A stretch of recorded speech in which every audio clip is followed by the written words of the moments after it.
বিশ্ব সংবাদে আপনাদের স্বাগত। সংবাদের শুরুতেই শিরোনাম, পরে বিস্তারিত।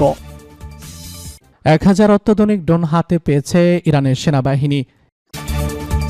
এদিকে ইরানে সামরিক হামলা চালাতে পারে যুক্তরাষ্ট্র, মধ্যপ্রাচ্যে উত্তেজনা বাড়ার আশঙ্কা। আরও জানিয়ে দিব, ইরানের বিপ্লবী গার্ডকে সন্ত্রাসী সংগঠন হিসেবে তালিকাভুক্ত করছে ইউরোপীয় ইউনিয়ন। জানিয়ে দিব, মস্কোর যুদ্ধ চালিয়ে যাওয়া উচিত বলছে রমজান কাদিরভ। সর্বশেষ জানিয়ে দিব, জর্ডান নদী থেকে সমুদ্র পর্যন্ত ইসরায়েলের দাবি নেতানিয়াহুর। 1000 অত্যাধুনিক ড্রোন হাতে পেয়েছে ইরানের সেনাবাহিনী। মধ্যপ্রাচ্যের জলসীমায় মার্কিন নরতরী মোতায়েনের পর যে কোনো হামলা মোকাবেলার প্রস্তুতি গ্রহণ করেছে ইরান। কৌশলগত এবং সামরিক শক্তি বৃদ্ধি করতে 1000 অত্যাধুনিক ড্রোন হাতে পেয়েছে দেশটির সেনাবাহিনী।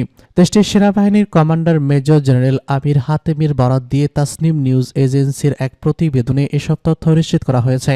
প্রতিবেদনে বলা হয়, সেনাবাহিনীর কমান্ডার মেজর জেনারেল আমির হাতিজাদে জারি করা আদেশের অধীনে নতুন ড্রোনগুলো সেনাবাহিনীর 4টি শাখার অপারেশনাল সক্ষমতা বৃদ্ধি করতে সহায়তা করবে। প্রতিরক্ষা মন্ত্রণালয়ের সহযোগিতায় সেনাবাহিনীর বিশ্লেষকরা ড্রোনগুলো তৈরি করেছেন।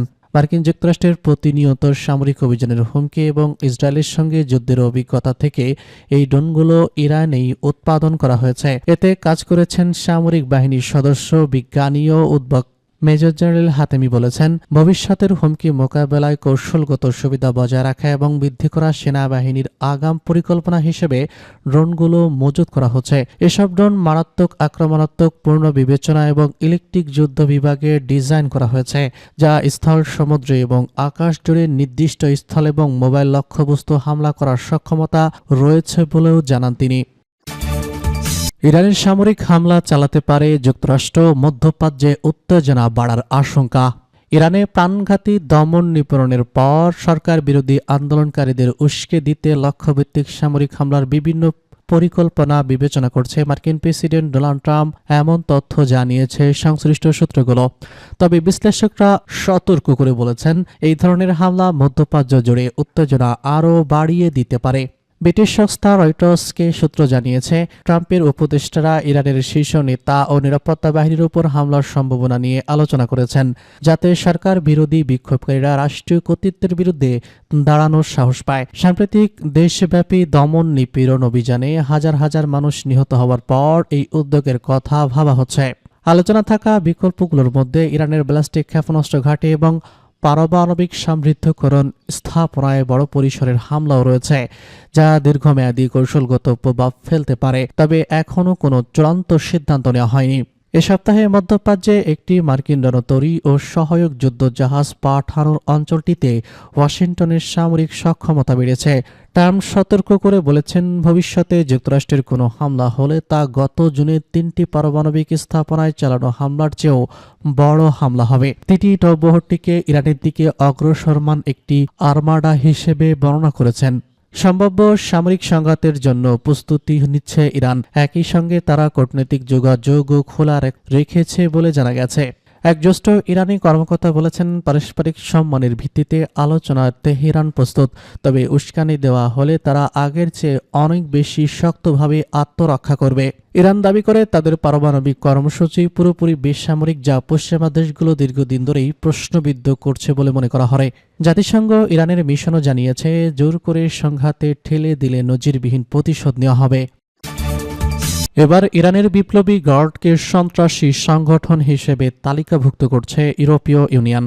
ইরানের সম্পূর্ণ বিক্ষোভ দমন এবং রাশিয়াকে ড্রোন সরবরাহ করে ইউক্রেন যুদ্ধে সহযোগিতার দায়ে ইরানের ইসলামিক রেজলিউশনারি গার্ড কর্পসকে সন্ত্রাসী সংগঠন হিসেবে তালিকাভুক্ত করার সিদ্ধান্ত নিয়েছে ইউরোপীয় ইউনিয়ন। ভ্যাজলেসে ইউরোপীয় ইউনিয়ন পররাষ্ট্রমন্ত্রীদের এক বৈঠকে তারা এ বিষয়ে ঐক্যমত পৌঁছেছে বলে জানা গেছে। বার্তা সংস্থা রয়টার্স জানিয়েছে, এই সিদ্ধান্তের ফলে আইআরজিসিকে এখন থেকে আল কায়েদা বা ইসলামিক টেস্ট এর মতো আন্তর্জাতিক জঙ্গি সংগঠনের সমপর্যায়ের হিসেবে গণ্য করা হবে। দীর্ঘদিন ধরেই ফ্রান্স ও জার্মানির মতো দেশগুলো কূটনৈতিক সম্পর্ক বজায় রাখার স্বার্থে ইরানের সঙ্গে যোগাযোগ খোলা রাখার কারণে আইআরজিসিকে সন্ত্রাসী সংগঠন হিসেবে তালিকাভুক্ত করতে দ্বিধা করেছিল। কিন্তু ইরানে চলমান বিক্ষোভকারীদের উপর নির্বিচারী দমন, গণহারে মৃত্যুদণ্ড কার্যকর ও মানবাধিকার লঙ্ঘনের ঘটনায় ইউরোপীয় দেশগুলোর ধৈর্যচ্যুতি ঘটে এবং তারা এই সিদ্ধান্ত থেকে বাধ্য হয়। ইউরোপীয় ইউনিয়নের পররাষ্ট্র বিষয়ক প্রধান কাজা কালাস ব্রাজলেসে সাংবাদিকদের বলেছেন, আপনি যদি সন্ত্রাসীদের মতো আচরণ করেন তবে আপনাকে সন্ত্রাসী হিসেবেই গণ্য করা উচিত। আইআরজিসিকে সন্ত্রাসী তালিকায় অন্তর্ভুক্ত করা ইরানের নেতৃত্বের প্রতি এক অত্যন্ত শক্তিশালী প্রতীকী বার্তা। স্পেনের পররাষ্ট্রমন্ত্রী জোসে রিনুক এই পদক্ষেপকে ইউরোপের দায়িত্ব ও বাধ্যবাধকতা হিসেবে অভিহিত করেছেন। মস্কোর যুদ্ধ চালিয়ে যাওয়া উচিত বলছে কাদিরভ। শান্তি আলোচনার মধ্যেই ইউক্রেনের সঙ্গে রাশিয়ার যুদ্ধ চালিয়ে আসা উচিত বলে মন্তব্য করেছেন দেশটির দক্ষিণাঞ্চলীয় চেচেনিয়া প্রজাতন্ত্রের শাসক রমজান কাদিরভ। ক্রেমলিনে সাংবাদিকদের প্রশ্নের যুদ্ধে কেবের সঙ্গে আলোচনায় পক্ষে মত দেন তিনি। রমজান কাদিরভ এমন সময় মন্তব্য করলেন যখন ভ্লাদিমির পুতিন সংযুক্ত আরব আমিরাতের প্রেসিডেন্টের সঙ্গে বৈঠক করেছেন।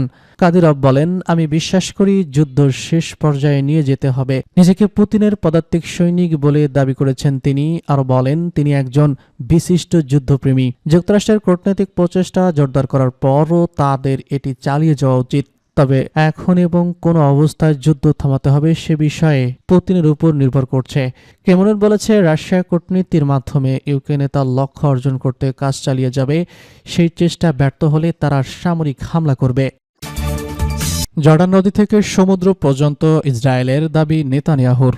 ফিলিস্তিনের গাজায় নিয়ন্ত্রণের জন্য যা কিছু দরকার সবটুকু করার হুঁশিয়ারি দিয়েছেন ইসরায়েলের প্রধানমন্ত্রী বেনিয়ামিন নেতানিয়াহু।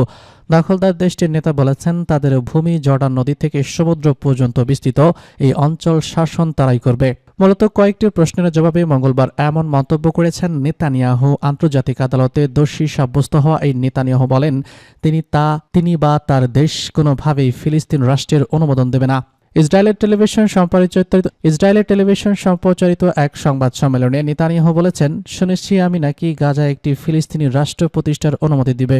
এটা কখনো ঘটেনি এবং ভবিষ্যতেও ঘটবে না। নেতানিয়াহু দাবি করেছেন, ইসরায়েল জর্ডান নদী থেকে সমুদ্র পর্যন্ত পুরো এলাকার নিরাপত্তা নিয়ন্ত্রণ বজায় রাখবে এবং এই নীতি গাজা উপত্যকার ক্ষেত্রেও প্রযোজ্য। নেতানিয়াহু বলেছেন, এটি ইসরায়েলের দীর্ঘমেয়াদী রাজনৈতিক ও নিরাপত্তা স্বার্থের প্রতিফলন এবং এই অবস্থান পরিবর্তিত থাকবে। নেতানিয়াহুর চাওয়া গাজায় থাকা শাসন যোদ্ধাদের নিয়ন্ত্রণ এবং সেখানে সাময়িকভাবে যুক্ত করা। ইসরায়েলের দখলদার প্রধানমন্ত্রী হুঁশিয়ারি দিয়ে বলেছেন, যদি দখল করতে শক্তি প্রয়োগ করতে হয় তবে তিনি সর্বোচ্চটা ব্যবহার করবেন। হামাসের সশস্ত্র ভান্ডার ধ্বংস, ভূখণ্ড সুড়ঙ্গ নেটওয়ার্ক গুড়িয়ে দেওয়ার কথা বলেছেন। নেতানিয়াহু স্পষ্ট করে বলেছেন, এসব লক্ষ্য পূরণ না হওয়া পর্যন্ত গাজায় কোনো সংগঠন কাজের অনুমতি দেওয়া হবে না। নেতানিয়াহু বলেছেন, আমি ইতিমধ্যে শুনেছি যে সামরিককরণের আগেই গাজার পুনর্গঠনের অনুমতি দেওয়া হবে। এটা হবে না। নিরাপত্তাই এর সবার আগে। গাজায় বিদেশি সেনা মোতায়েনের সম্ভাবনাও নাকচ করে দেন নেতানিয়াহু। গাজায় তুরস্ক ও কাতারের সেনা আনা হবে বলে শুনেছি, এটাও হবে না। তিনি জানান, কোনো আন্তর্জাতিক নিরাপত্তা বাহিনী গাজায় মোতায়েন করা হবে না। ইসরায়েল গাজা ও পুরো অঞ্চলের পূর্ণ নিরাপত্তা নিয়ন্ত্রণ বজায় রাখবে।